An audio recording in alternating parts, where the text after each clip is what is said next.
Hello. It's very warm here in England. Very warm.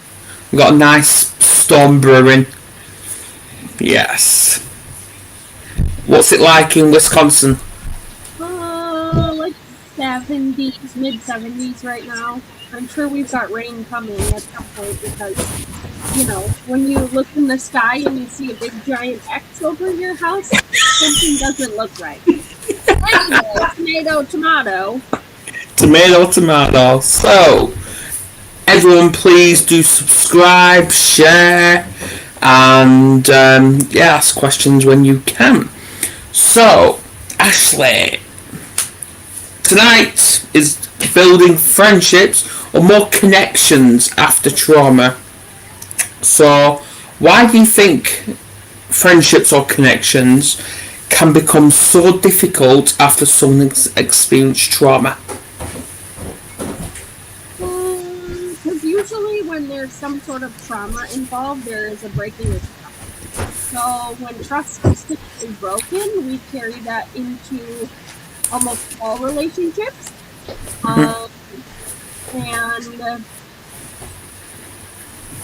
when we carry no trust into a friendship or into another relationship, it creates this distance or tension, and the other person might not know why, and it just becomes difficult. Yeah. Yeah, it can be. It is down to trust issues and our boundaries being impacted. Yeah. Yeah, Kerry, your headphones are trying to connect to my laptop. Yeah. Is my Bluetooth on? So it is. There you go. Right, there you go. Right, so, back to topic. So, do you think trauma changes the way we see our friends or loved ones, or does it change the way we see ourselves? Both. I'd say both. Both. Yeah. Why? Of course you're gonna ask me that. You know I was going to ask that. Again, I think it boils down to the trust factor. When you've been traumatized or hurt by somebody who you were supposed to be able to trust, or a loved one, or whatever the case may be, one, you then view other people as, when are you going to hurt me? When are you going to break my trust? When are you going to traumatize me? Like, you shift blame. Like, it becomes this blame game, if you will. And that's not always the case, but that's a lot of the time. And then, even as far as yourself, it's, what did I do wrong? How did I cause this? Like, when you start guilt tripping yourself as far as, it's my fault. I must have done bad XYZ, or, like, whatever you want to put on it. In reality, it becomes this, I'm going to blame others, but I'm also going to blame myself. Yeah. I was actually going to ask that, like, from your experience, have you ever wanted to trust someone, but then found yourself waiting for them to hurt you or invade your boundaries? I certainly have. I've had people that I've trusted that have broken my trust, hurt me, broken my boundaries, like, whatever the case may be, right? I don't necessarily carry that into another relationship of, okay, I'm just going to wait for you to hurt me. But what I do with that specific person is I watch. And I become hyper vigilant, if you will, of, okay, I see how it is, right? And I'm either going to start guarding myself and being careful of what I share with this particular person, and I start to build walls. And every time that they break my trust, or they violate a boundary, may be, I start stacking. Okay. And for me, I'm in the biblical sense for myself is I'm not supposed to keep a record of wrongs, but my human nature very much keeps a record of wrongs. Never forgets them. I have a very hard time to do the whole forgive and forget. I can forgive you, but I bet your bottom dollar I will not forget. Type of a deal. And again, I watch people's behavior. Right. So if you do me dirty once, okay. I might be able to let you back in just a little bit. But then if you do me dirty a second time, what is it? Do me wrong once, shame on you. Do me wrong twice, shame on me. There won't be a third time. Type of a deal. It's something along those lines. Yeah, I know what you mean. Yeah. So come on, what sort of behaviour have I shown? Where's what? What behaviour have I shown then to you?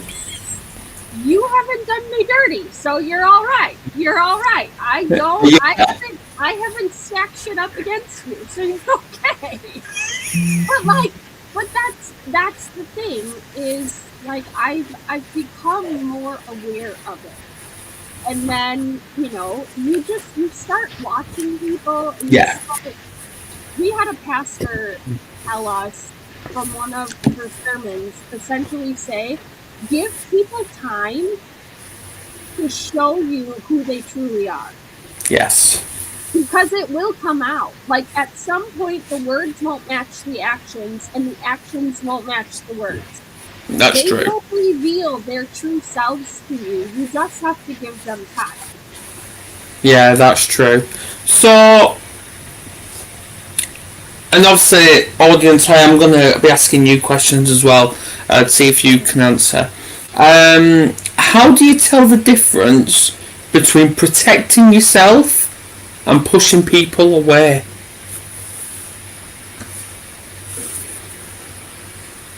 To me, I don't think there's an answer there.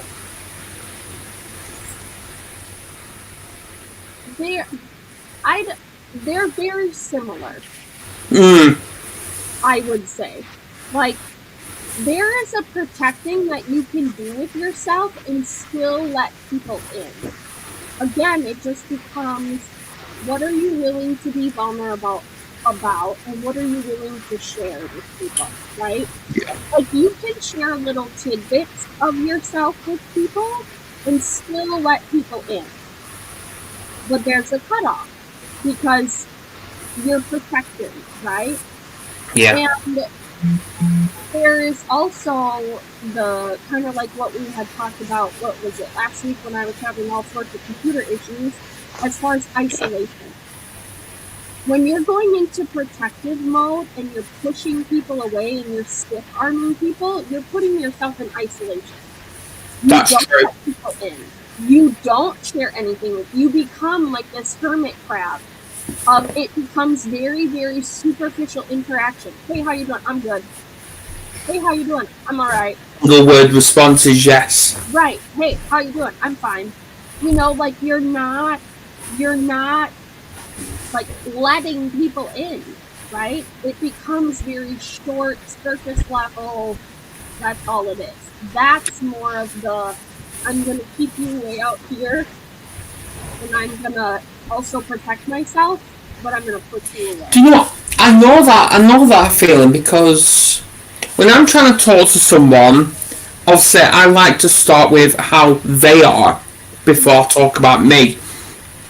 And when I'm getting single word answers, I'm in that conversation, I'm leading up to me starting to offload to them. But if I'm getting single word answers, I feel they're shutting me down even further. So I can. And it too is sometimes those single word answers in those moments, especially when you're dealing with like trauma or hurt, or, just life in general, sometimes those single word answers are because we're so busy and so consumed, it's all we can get out. Because maybe if we really tell you all of the things, one, we're afraid, like, oh my gosh, I think I'm batshit crazy, right? Yeah. Or it becomes this, I don't have the words to say, so this is all I've got. Yeah. Of a thing. And it's very interesting because I watched a reel last night, and I want to go back and find it, because it was talking about how when we check in with people and we ask those yes or no questions versus we're asking something that really requires an in-depth thought. Like, hey, how are you mentally? Hey, how are you sleeping? Like, and it was like a series of 3 different questions, and I don't remember what the last one was or whatever, but like I said, I want to go back and watch it because it was very relevant as to when you have somebody that you're truly checking in with and you really want to know how they're doing, ask these questions. So I'll find it and I'll send it to you. Please, yeah.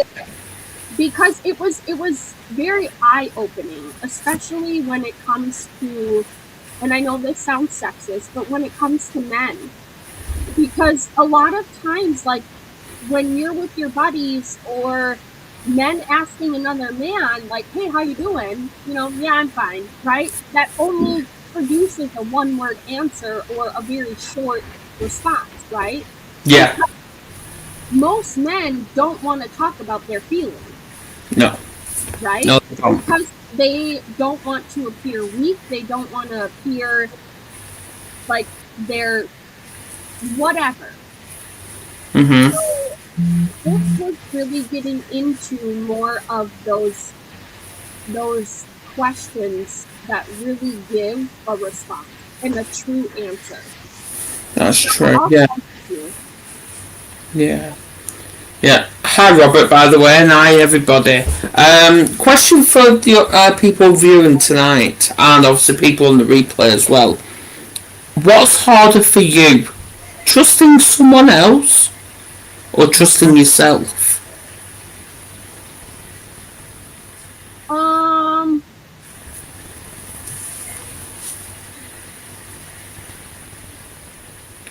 Probably trusting other people.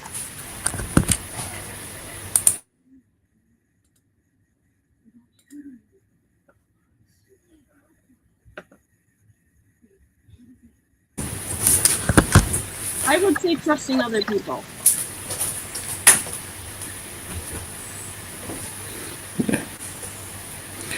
Yeah. Yeah. You. I would agree. Okay, why? Because actually, it's more both. Because I'm scared of getting hurt. Mm-hmm. At the same time, and that's when I don't trust them, and at the same time I don't trust myself because I don't want to get too close to people in case they hurt me or I hurt them. Yeah. Yeah. Yeah. So I'm a bit of both. Well, and okay, so what if every... Especially with the fact that no one checks in. Yeah. So I'm always checking in on people. What if every small decision you make, whether it's gonna turn out in your favor or not turn out in your favor, tomato, tomato, what if every decision you made built self-trust? So if you make a decision based on somebody's behavior of, okay, I'm going to be very protective of what I tell this person. What if that's building self-trust? It depends on the situation. Okay.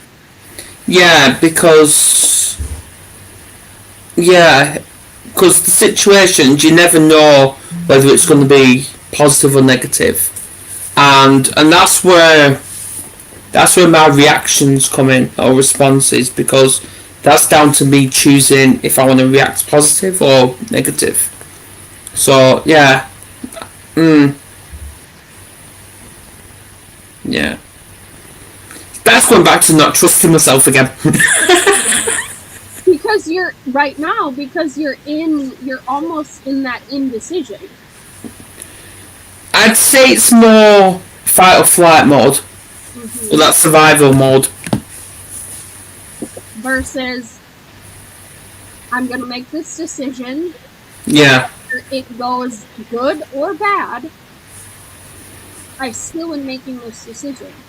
Yeah. Because every decision we make, it builds self-trust. And we have to look at those decisions that we make, even if they don't work out or they don't turn out in our favor.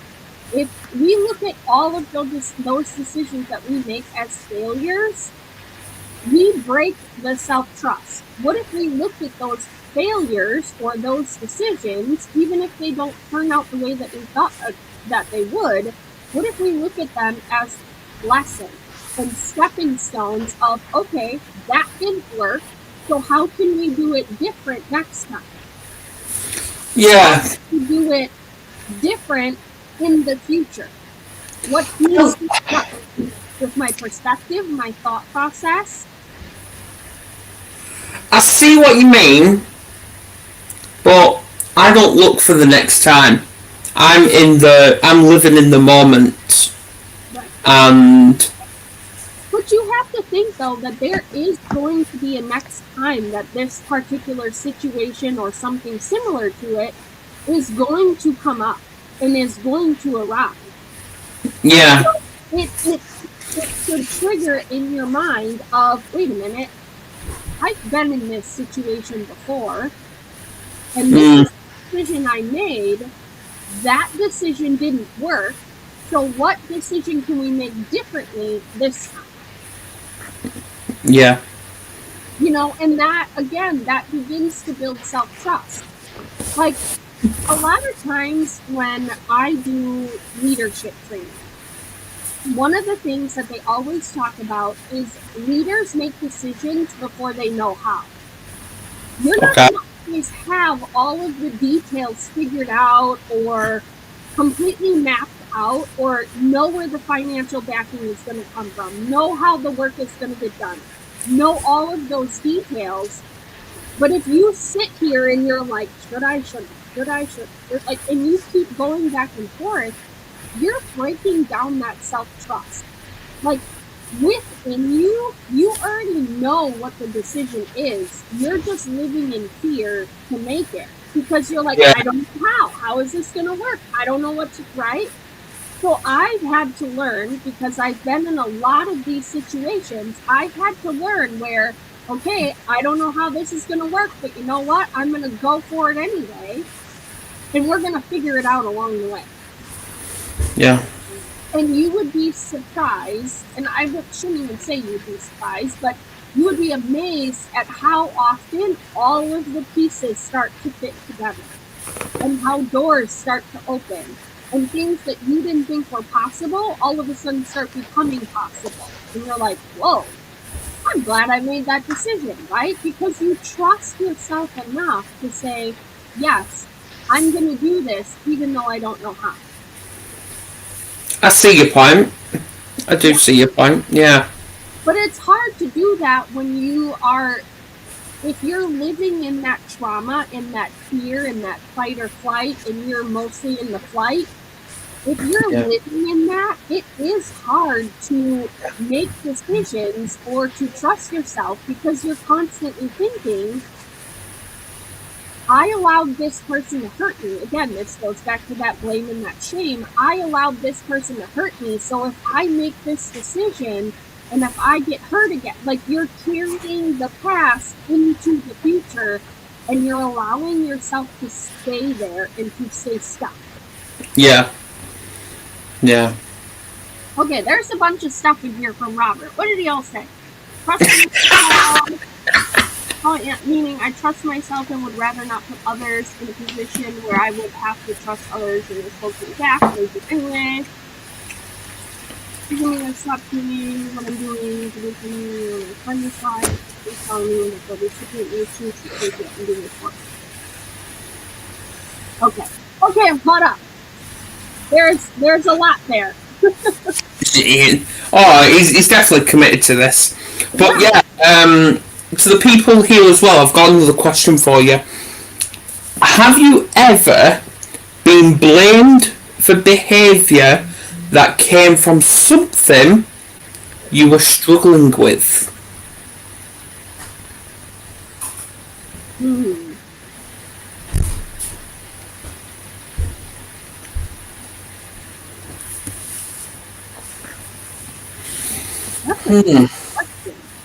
What? That's a tough question. That is a tough one.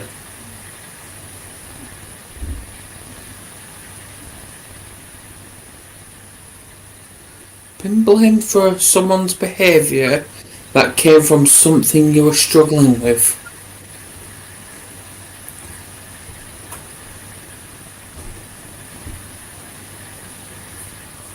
I would say yes. Okay, elaborate. Because I've not always been good at verbally expressing how I feel. I don't know where I got fell from.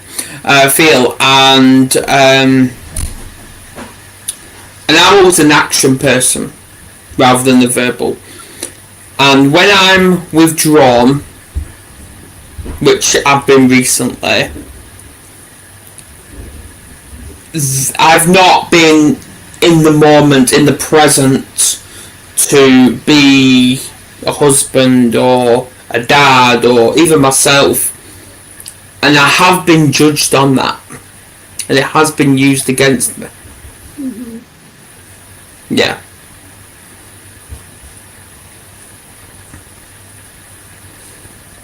I'm just trying to think, like for example, I know you've spoken about it previously, but when you was in hospital not well, has anyone in your life come across and judged that behaviour because you wasn't in the moment present for, say, your husband or your kids or your animals? No, but I will say there was probably a moment where this was before 2019 became, the world shutdown stuff. Yep. And my husband had been sick for quite a few days, fever, body, like he had it before it became a thing, right? Mm-hmm. And I was very supporting his immune system, giving him supplements, and doing all the things, right?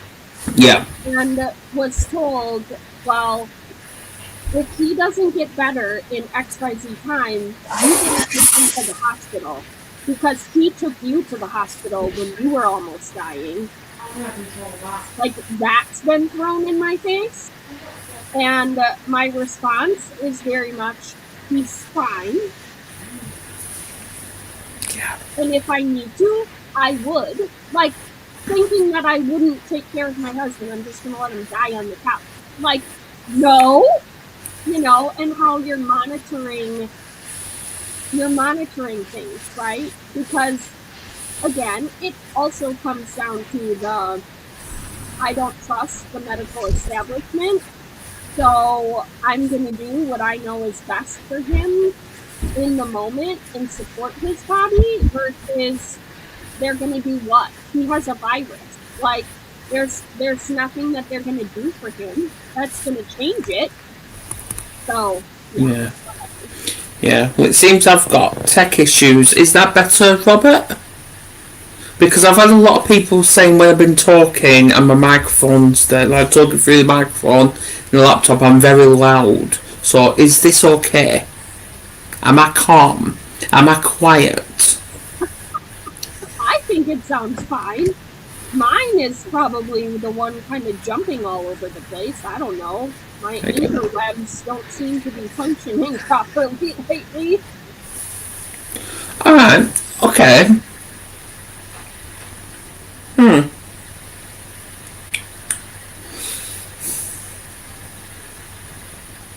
What boundaries are important when rebuilding a connection?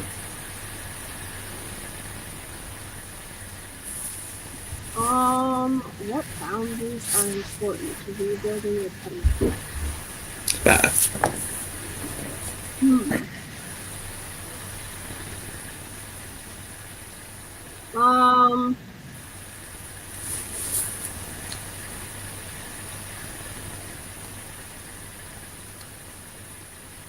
well, I think communication boundaries in Oh, general yes. are Oh, yeah. probably, the most important. Um, There's that saying, isn't there, where your friends are the true friends are there when you're at rock bottom and stand by you. hmm Or I if know, you find out yeah, who I your know we true discussed that friends last are, week, didn't we? or you find out who your true friends are when you're going through hell. That's what I'm talking about. hmm Yeah. You're just repeating what I'm saying.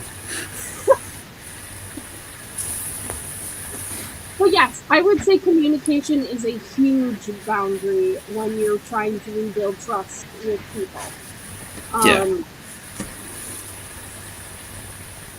and just knowing what you're willing to tolerate and what you're not willing to tolerate, because you get what you tolerate. So if you tolerate people, disrespecting you, not communicating with you, or stepping over your parenting, stepping over like your into your marriage, or that type of relationship. Like if you've got people stepping where they shouldn't be stepping and you're tolerating it versus calling it out, you're going to keep getting what you tolerate. So you need to make your voice heard of saying, no, you're not doing that. That's not acceptable, and I'm not approving of that. And if you can't follow what I'm asking and requesting of you, then you know what? There's the door. Don't let it hit you on the ass on the way out. I would say let it hit you. Well, you know, whatever. Okay then, so people in the comments, do you believe people deserve second chances?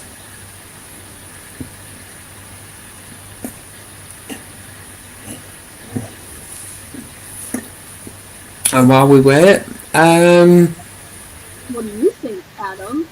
I'd say yeah. Okay. Yes. Yeah, because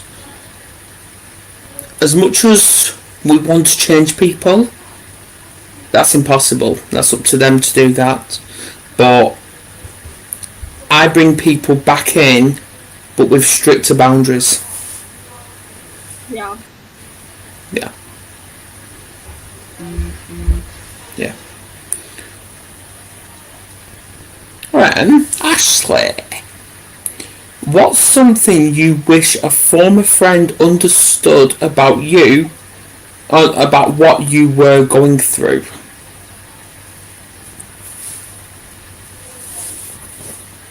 Repeat it again. Right.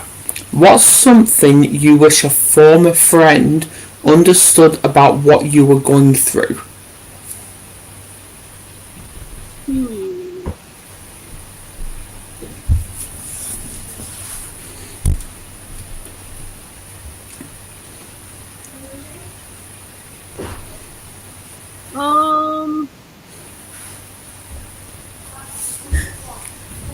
Honestly, probably the mental toll that it takes sometimes.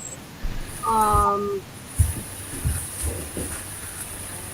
because if people don't, if people have never been through something that you've been through, it's harder for them to understand.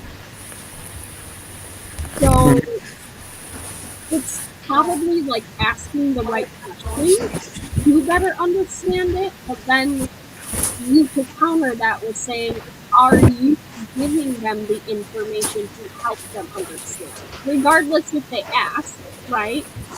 Are you willing to ask them, like, hey, do you have time to talk? Like, I need somebody to talk to that I can trust, or something along those lines, right? So, I don't know. That's kind of a tough one. Do you know what? Yeah. Yeah. And I like Tim's comment. Many people use the word sorry as a manipulation. You don't find that out without giving them a second chance. Mm-hmm. Yeah.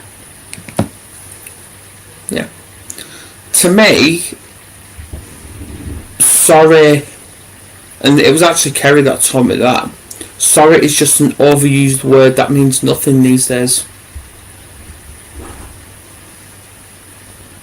Too many people are apologising but keep repeating the tactics. Yeah.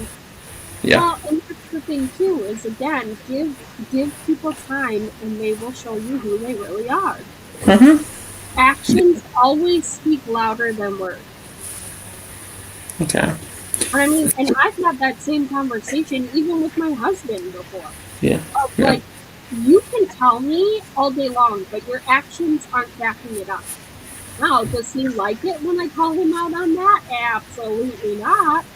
But at the same time, it's like, if you want to tell me this, you have to back it with an action. Otherwise, I think you're full of shit. Like, Yeah.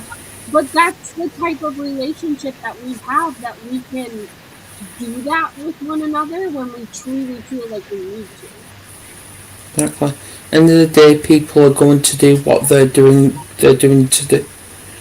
Focus on you. Ask yourself, what can you learn from the experience? Love that comment, Robert. Love it. Yeah, people are going to people, regardless. People are to people. Sometimes, yes. Right. And this is for everybody. If you could sit across from someone you've lost and have one completely honest conversation, what would you say? Now, are we talking lost as in, like, we just don't talk anymore, or lost as in, like, they've died? Lost? Both. Okay.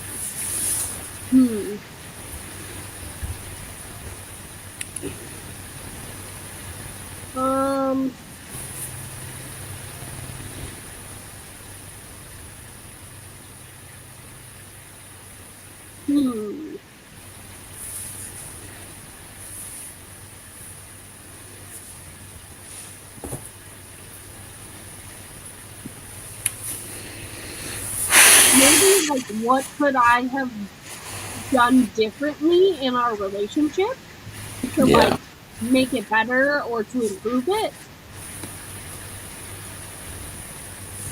I don't know. Yeah, it's a tough one, that. To be honest with you.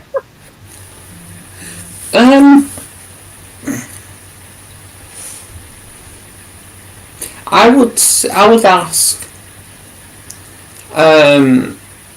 how can I start living the best life as I can, be the best version I want to be,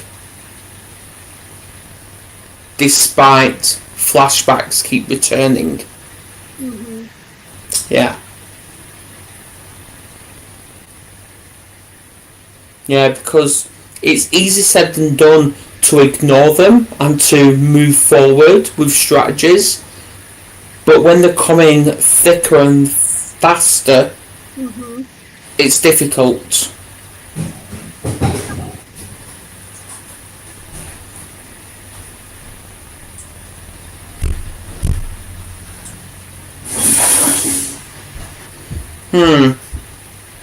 I think I made sense there anyway. Yeah, okay. So, okay. Do you think rebuilding a friendship after trauma is really about getting back what you had, or accepting that both people have changed and building something completely new? I would say it's a new chapter. It is a new chapter, but is it a new chapter for both of you or just one of you? Good question.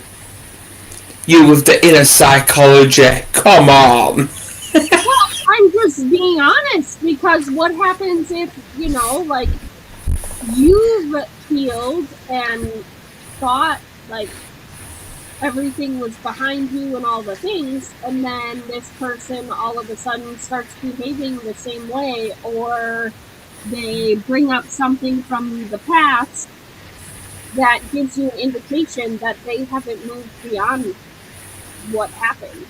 So, are you really rebuilding one? True. Right? Yeah.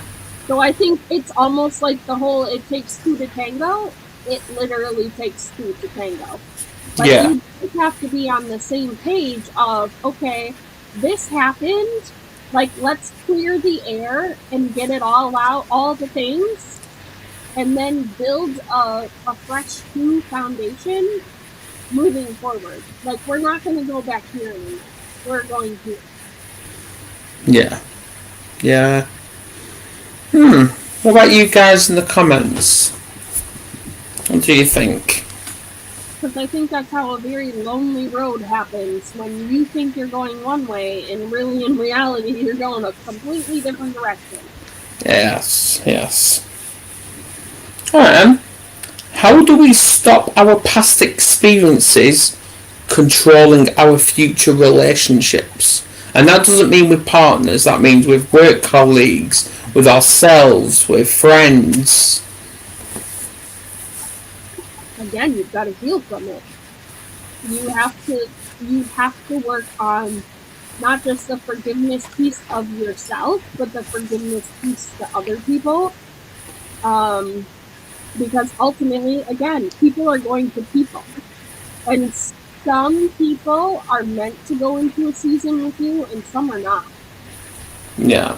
Look at relationships as seasonal. Who's meant to be there for the long term will be there for the long term. And whoever isn't won't be. And it's okay. Yeah. Yep. I have a lot of seasonal relationships in my life, to be honest with you. Have you? And that's okay. They were only meant to be there for a season. They got what they needed from me. I may have gotten what I needed from them, and then it So let's talk about that. What about it? Your connections with your in-laws. Are superficial. Intentionally, though. Tolerable. It's because I've drawn the boundary. Again, it's one of those things of I watch, I observe, I view, I stack. Okay. Alright. I stack. Sometimes I might be like Wilson on Home Improvement, back from, Tim the Toolman Stuffler. Who? Have you ever seen Home Improvement with Tim Allen? That's yeah. From like the 90s. Wilson, the neighbor, you typically only see his hat or his eyeballs. Yeah. Yeah. Is that you? You might just be getting my eyeballs because the wall is so high.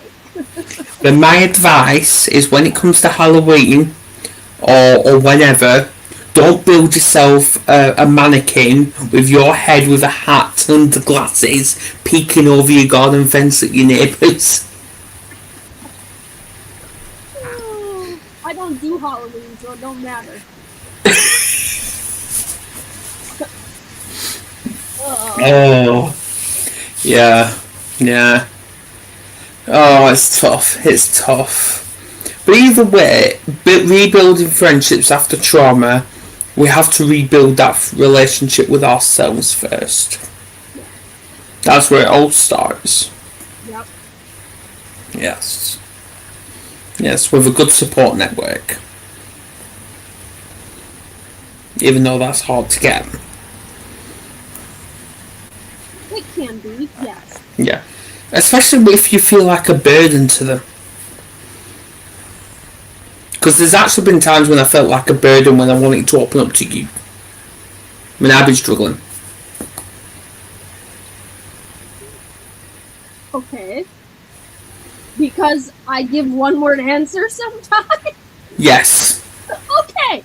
So, how about you tell me that? Hey, I need to talk. Like, you got 5 minutes. It's going to take longer than 5 minutes, love. Well, you got 10. You know, because normally, even if you tell me you got 5 minutes, we're usually talking longer than that anyway. We do. Okay, so sometimes you just have to be like, hey, I need to talk. Okay. And I can make myself available. See, now I know that, even though I've known you, 3 years? Okay, well, there you go. 3 years, how long? I don't know. I just go with the flow. Yeah. Okay, well, now you know. There's a lot of chaos in my life, you know? So sometimes I just need you to be like, hey, I need to talk. Okay. So how about then? How about when I feel like I need to talk, I'm like, Ashley, I'm going to ring or I'm going to text. I want you to shut up. I want you to listen because I'm going to offload. Okay. Text me first, so I know that I'm not in a meeting. Text me first, so I know. Like a pre-warning is helpful. Right, well, my laptop is refusing to charge. So, how about we call it? Okay. Yeah. So, we have to... run his fast starting tomorrow, friends, so he will... Yes, so... Yeah, but I am remaining on my number, my emails, and Facebook messages. I'm going to remain on that. But any other social media apps, so TikTok, Facebook, all that, is gone. It's gone. I will put next week's topic out next week. Yeah, I've created the link and everything. Got it. Yes, I've created it. And the topic for next week is anxiety living with the noise. Okay. Living with the noise. So this stream, guys, I'm going to post it on social media when I am back. So I'll be doing double duty. Sounds good. Double duty. Wow. And be sure that if you are in the Mental Health Warriors private Facebook group, that you're engaging in there, because we are, all of us, me, Adam, and Nick, which Nick isn't here today, but we are putting some content up in there. Oh, I know Nick's been doing it daily. Yeah. So be on the lookout for the stuff that's coming out. Absolutely, and please subscribe to this, guys. Help us get to 1,000 subs. Really appreciate. And yeah, so let's just kick ass and see you next week.